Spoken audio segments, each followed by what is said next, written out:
39 MP 50 வருஷமா இருக்கும்.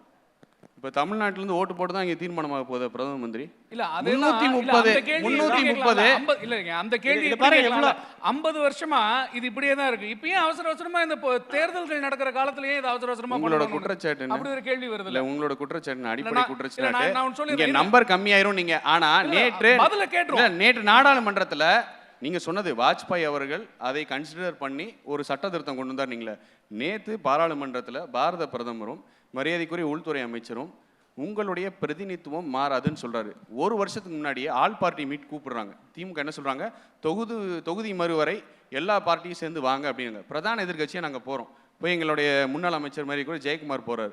போய் இன்னைக்கு தமிழ்நாட்டில் இருக்கிற 39 எம்பிங்கிறது 543ல் 7.18 விழுக்காடு.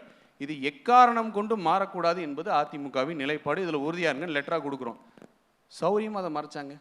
அந்த மீட்டிங் முடிச்ச உடனே இந்த மீட்டிங்கில் நிறைவேற்றப்பட்ட தீர்மானங்கள் போட்டு அதிமுக பிரதான எதிர்கட்சி கொடுத்த பாயிண்டே மறைச்சிட்டாங்க. அப்படியே இன்னைக்கு நேற்றுக்கு அதை தானே மரியாதைக்குரிய உள்துறை அமைச்சர் சொல்றாரு. தமிழகத்தில் இருக்கிற 7.18 மாறாதுங்க. ஏன் அரசியல் பண்றீங்க அதுல? ஆனா இவர் ஒரு விஷயத்த நேர்மையா ஒத்துக்கிறார். சொல்லும்போது பாஜக அப்படிதாங்க செய்யும், மாநில அரசுக்கு உரிமை இருக்குல்ல, அதுதான் அவருடைய என்டையர் ஸ்பீச்ல பாஜக அப்படிதான் உரிமையை மீற வைக்கும். ஆனா ஓட்டு போட்டு மக்கள் என்ன சொல்றாங்க, காங்கிரஸ் பண்ற வரைக்கும் அமைதியா இருந்தீங்க, வாயே திறக்கல, விட்டு கொடுத்தது ஏன் நேரத்துல நான் பேசுறேன். நீங்க அதுக்கப்புறம் பிரதர் நீங்க நேரத்துல பிரதர் நீங்க அவுட் ஆஃப் தெளிவா சொல்றேன். இல்ல சத்யன் சார், நான் I expect some decency from you. நீங்க ஒரு 10 minutes பேசுனீங்க. 10 minutes நான் டைம் வாட்ச் பண்ணிக்கிட்டே இருந்தேன். 10 minutes அதாவது இத பாருங்க, இந்த புரோட்டா சூரி கல்லாட்டலாம் வேணாம், நான் முடிச்சிடுறேன், நீங்க உங்க நேரத்துல பதில் சொல்லுங்க.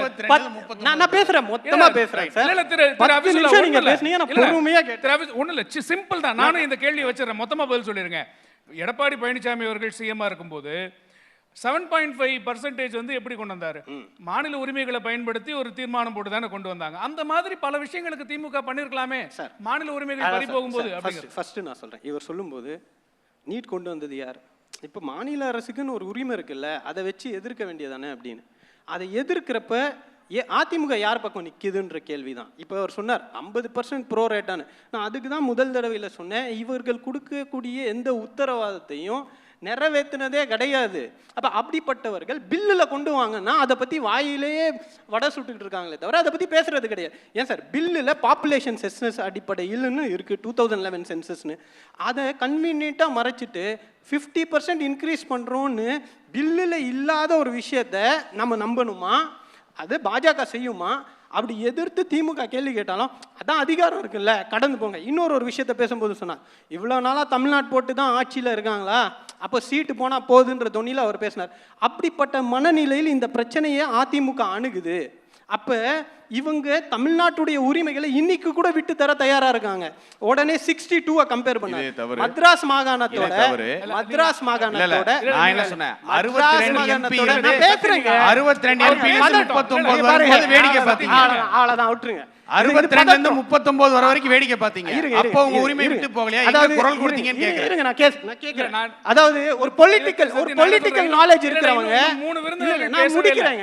இல்ல இதுக்கு மட்டும் 62ன்றது மദ്രാஸ் மாகாணம். ஒரு பொலிட்டிக்கல் சென்ஸ் இருக்கிறவங்க, ஒரு லார்ஜர் ஸ்டேட்டு மொழிவாளி மாநிலமா மாறுறப்போ சீட்டு குறையும்.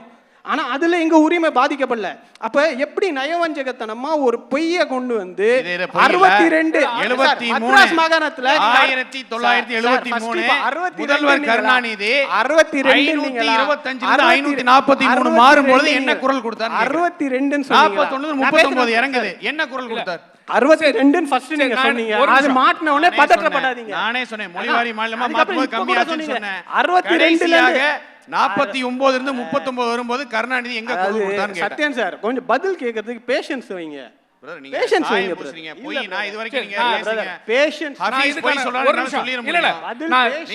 நான் இதுக்கான பதில பேஷன்ஸ் பதில் சத்யன் திரு அபிஷேக் ஒரு நிமிஷம் நான் பேசுறேன். பதில் கேட்க தயாரா இல்லனா